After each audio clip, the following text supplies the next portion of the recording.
गौरव Arya sir, नमस्कार। आपने नेपाल के बारे में एक वीडियो बनाया जिसमें नेपाल के बारे में बहुत सारी चिंताएं जताई आपने सर, और आपने ये भी बताया कि नेपाल और भारत के संबंध कैसे सदियों से रहे हैं, हमारे धार्मिक और सांस्कृतिक संबंध कैसे अटूट रहे हैं और हमारे देश के लोग कैसे एक दूसरे से जुड़े रहे हैं, ये भी आपने बताया sir. Thank you very much for your kind information, kind words and then appreciate your concern about Nepal sir. But having said that, आपने कुछ ऐसी बातें भी कही हैं अपने वीडियो में जिनको फैक्चुअली करेक्ट करना बहुत ज़रूरी है सर। आपने जो बातें अच्छी कही उसको अप्रिशिएट करते हैं और संबंध हमारे अच्छे रहने चाहिए, इसमें भी कोई दो राय नहीं है। बट जो बातें आपने कही हैं, कुछ न्यूज़ आर्टिकल्स आपने पढ़ी हैं, कुछ पत्रकारों ने जो बोला है आपने वो बोला है, और उसके हिसाब से आपने जो अपना पर्सपेक्टिव बताया है नेपाल को क्या होना चाहिए, नेपाल और भारत की सीमा के बारे में और नेपाल के आंतरिक राजनीति के बारे में जो आपने बोला है, उसके बारे में आपको कुछ चीज़ें बताना बहुत ज़रूरी है, वो भी फैक्चुअली सर।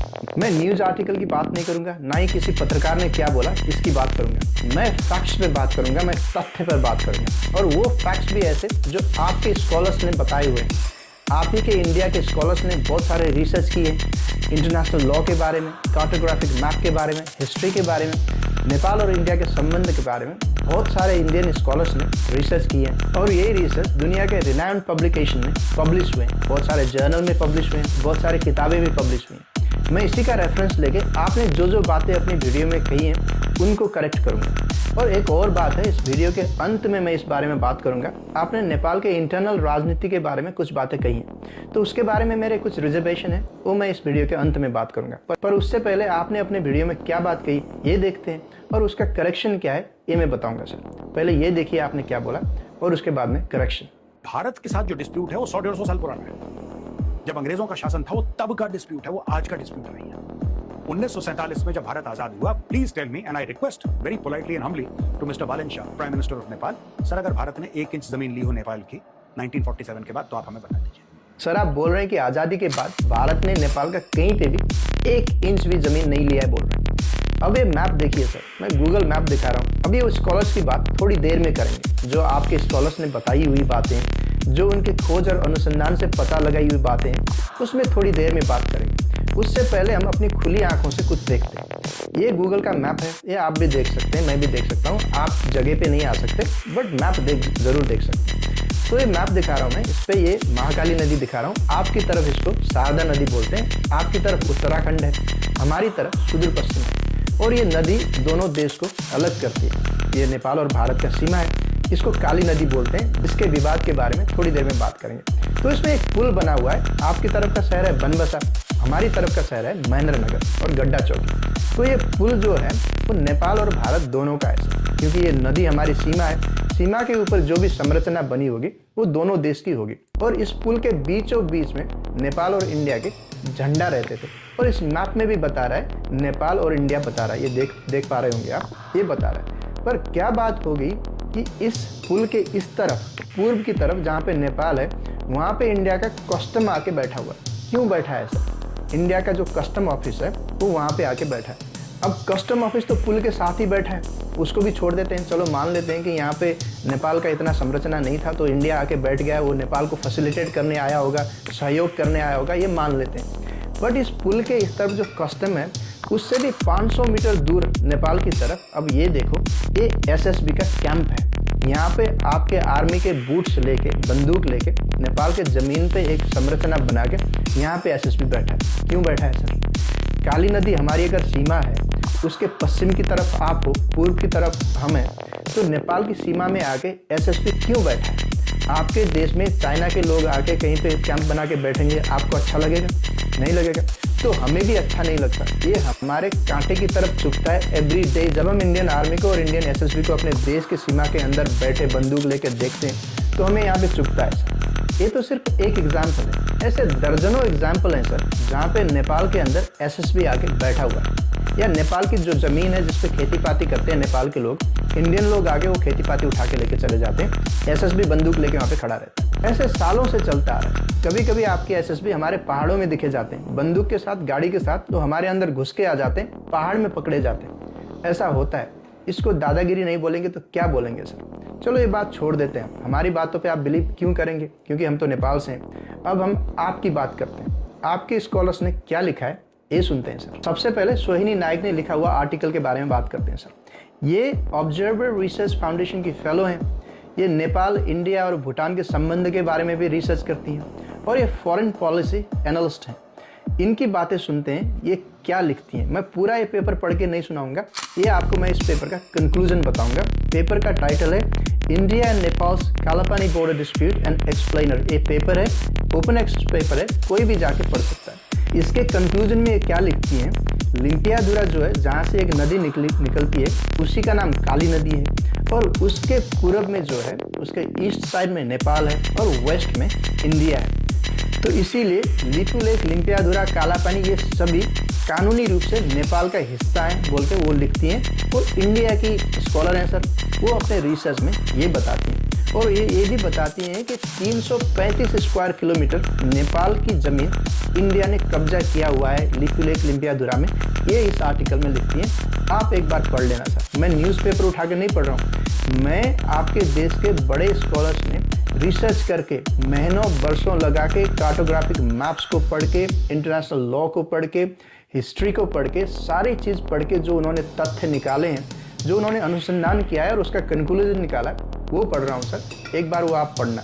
अब जाते हैं लीगल फ्रेमवर्क की तरफ, अंतर्राष्ट्रीय कानून की तरफ। उसमें आपके स्कॉलर क्या बोलते हैं, ये सुनिए सर। अमन कुमार नाम के आप ही के वहाँ के एक स्कॉलर हैं, रिसर्च करते हैं। उन्होंने एक आर्टिकल लिखा है जिसका नाम है a relook at the principle of uti possidetis in the context of the Indo Nepal border dispute. इसमें ये क्या लिखते हैं, British East India Company maps were plagued by deliberate cartographic shifting and structural inaccuracies that fail to respect ground realities बोलते हैं। ये क्या बोलते हैं कि जो भी कार्टोग्राफिक मैप्स जो ईस्ट इंडिया कंपनी ने बनाए, उसमें बदमाशी की गई है।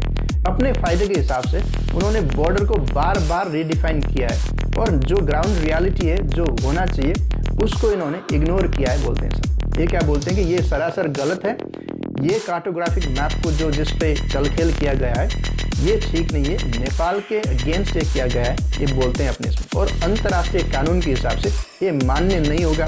जब इंडिया गुलाम था, जब इंडिया में ईस्ट इंडिया कंपनी का राज था, उसका कोई भी आज वालिद नहीं रहता। ये ज़मीन नेपाल की बोल के ये बोल रहे हैं अपने आर्टिकल में सर। ऐसे दर्जनों आर्टिकल आपको और मिल जाएंगे जिसमें प्रॉपर अनुसंधान किया गया है और रिसर्च किया गया है और जो बताता है कि लिपू लेक, लिम्पियाधुरा, कालापानी ये सारा नेपाल का हिस्सा है, जिसमें भारत जबरदस्ती बैठा है, कब्जा करके बैठा है, अपने बल के दम पर बैठा है, बंदूक लेके बैठा है। नेपाल कुछ नहीं बोल सकता। यहाँ पे दो अलग अलग देश हैं जिनका सदियों से संबंध है, बट एक बड़ा देश दूसरे देश के अंदर आके जबरदस्ती बैठा हुआ है और बोलता है कि मेरी ज़मीन है, और सारे तथ्य और प्रमाण ये बोलते हैं कि ये नेपाल की ज़मीन है, बट पर आप लोग ये मानते नहीं हो। तो इस संबंध में कैसे सुधार आएगा सर? दूसरी बात, आपने चाइना की बात बोली, ये सुनते हैं आप क्या बोल रहे हैं। सर्वे डिपार्टमेंट ये कहता है कि आपकी जो जमीन है चाइना ले गया और नेपाल में कोई मुंह खोलने को तैयार नहीं है। बालन शाह, ये तो यूथ आइकॉन है। चलिए केपी शर्मा ओली कॉम्प्रोमाइज था। आप तो यूथ आइकॉन है सर।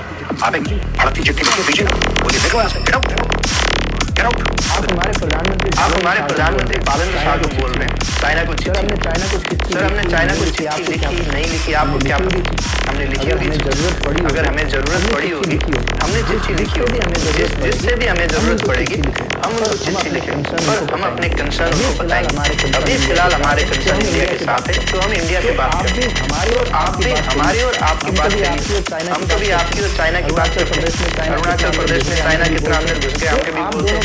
आप दोनों का आपसी मामला है, आप कैसे उसको निपटाते हैं, वो आप लड़ते हैं, कहाँ लड़ते हैं, कहाँ क्या करते हैं, वो हमारे कंसर्न का विषय नहीं। हमारे कंसर्न लेक, लिम्पियाधुरा, कालापानी, सुस्ता, ये टनकपुर, ये सारी हमारी कंसर्न की विषय है और ये हमारे कंसर्न इंडिया के साथ। तो इसीलिए हम इंडिया से बात करते हैं। हमें जब चाइना से बात करनी होगी हम करेंगे सर।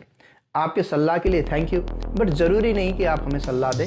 हमारे वहाँ पे बहुत बड़े बड़े विद्वान बैठे हैं, हमारे प्रधानमंत्री भी बहुत विद्वान हैं, हर इंसान विद्वान है, वो कर लेंगे। आप प्लीज़ इसमें ना बोलें। अब ये दूसरी बात सुनते हैं सर, आप क्या बोल रहे हैं। तो ये सब हो गया कि नेपाल ने बोला कि भारत ने हमारा इलाका ले रखा है। वहां पे केपी शर्मा ओली जो पुराने इनके प्रधानमंत्री थे, जो कह रहे थे भारत से हम इलाका वापस ले लेंगे और ऐसा कर देंगे, वैसा कर देंगे। आप लोगों को देखा होगा किस हाल में थे जब जेनजी रेवोल्यूशन नेपाल में हुई थी, तो इनका कितना भत्ता बनाया गया था पब्लिकली। आपने हमारे देश के प्रधानमंत्री केपी शर्मा ओली, तब के प्रधानमंत्री के बारे में बहुत ही तुच्छ शब्द बोले हैं सर। इसके लिए आपको माफ़ी मांगनी चाहिए, हाथ जोड़कर माफ़ी मांगनी चाहिए। हम एक कतई बर्दाश्त नहीं करेंगे। हमारे देश के कोई भी रहे प्रधानमंत्री, अभी बालेंद्र शाह हैं, तब केपी शर्मा ओली थे, उसके बारे में कोई बाहर का इंसान आके कुछ अंट शंट बोल दे। आज हम अगर मोदी जी के बारे में कुछ ऐसा बोल दें, इटाली के प्रधानमंत्री मेलोनी के साथ उनका कुछ ऐसा बोल दें या कुछ ऐसा करें, आप उसको सहन करेंगे? कतई नहीं करेंगे। हम भी हमारे इंटरनल जो मामले हैं वो खुद सुलझाएंगे। केपी शर्मा ओली कैसे थे, कैसे नहीं थे, शेर बहादुर देवा कैसे थे, प्रचंड कैसे थे, वो हमारे इंटरनल मैटर है। या आज बालेंद्र शाह कैसे हैं, वो हमारे इंटरनल मैटर है। बालेंद्र शाह जैसे भी हैं वो हमारे प्रधानमंत्री हैं आज। तो इनके बारे में आप ना बोलें, ना केपी शर्मा ओली के बारे में बोले, ना बालेंद्र शाह के बारे में बोले। ये हमारे देश के प्रधानमंत्री हैं। जो भी हैं, जैसे भी हैं, हमारे जो भी डिस्प्यूट हैं हम आंतरिक रूप से उससे सुलझाएंगे। इंडिया को आके हमारे देश के राजनीति में माइक्रो मैनेजमेंट करने की ज़रूरत नहीं। ना ही आप ऐसा बोल के कि भाई बालेंद्र शाह बेकार का इंसान है बोल के किसी और को उठाएं, ना केपी शर्मा ओली खराब है बोल के किसी और को उकसाएं। ये इंडिया ने किया है, पहले भी किया है। जेनजी आंदोलन में भी हमने देखा है। केपी शर्मा ओली ने जब चुच्चे नक्शा बनाया था तब भी हमने देखा है केपी शर्मा ओली के बारे में इंडिया में क्या क्या बातें हुई, ये हमने देखा है। शेर बहादुर देवा के बारे में बात हुई है, वो भी देखा है। प्रचंड के बारे में बात हुई, वो भी देखा है। राजा के बारे में बात हुई, वो भी देखा है। जो भी देश के लिए बात करता है, जो भी अपने राष्ट्र के लिए बात करता है, जो भी इंडियन दमन के बारे में बात करता है, उसके अगेंस्ट इंडिया बोलता है। ये हमने देखा है सर। तो इसीलिए कृपा करके हमारे आंतरिक राजनीति के बारे में आप ना बोले सर। बेहतर ये होगा आप अपने फैक्ट्स को करेक्ट कीजिए, आप थोड़ा पढ़ लिख लीजिए, थोड़ा रिसर्च कीजिए और उसके बेसिस पे आप कुछ बातें कहें। ना कि किसी एक पत्रकार ने कुछ बोल दिया आपको, उसको लेके आके हमें यहाँ पे उपदेश देना शुरू करें। नेपाल भी चाहता है इंडिया के साथ संबंध अच्छे हों, नेपाल चाहता है चाइना के साथ संबंध अच्छे हों, नेपाल चाहता है हर किसी देश के साथ नेपाल के संबंध अच्छे हों, बट वो संबंध बराबरी के हिसाब में होने चाहिए। हम झुक के अपना संबंध अच्छा करना नहीं चाहते, हम कभी भी दब के अपना अच्छा संबंध बनाना नहीं चाहते। नहीं तो आपने देखा होगा सर, हर जगह पे आजकल दुनिया में छोटा सा छोटा देश भी बड़े देश के लिए मुसीबत बनता है। ऐसा ना हो कल नेपाल इंडिया के लिए मुसीबत बन जाए, हो सकता है, क्योंकि आप इतना कॉर्नर करेंगे, इतना दखल देंगे आंतरिक राजनीति में, एक न एक दिन ये विस्फोट होगा और इंडिया के लिए अच्छा नहीं होगा। तो इसीलिए कृपा करके आप लोग संभलें, आप अपने देश के नेताओं को या जनता को सलाह और सुझाव दें। माफ़ करना, हमें आपकी सलाह और सुझाव की ज़रूरत नहीं है। स्पेशली हमारे राजनीति में और हमारे देश में बहुत बड़े बड़े लोग हैं, बुद्धिजीवी लोग हैं। हमें इंडिया की सलाह और सुझाव की ज़रूरत नहीं है। हमें ज़रूरत है एक बराबरी के रिश्ते की। उसमें अगर आप कुछ कर सकते हैं तो हमारे संबंध बेहतर हो सकते हैं sir. Thank you very much. जय नेपाल।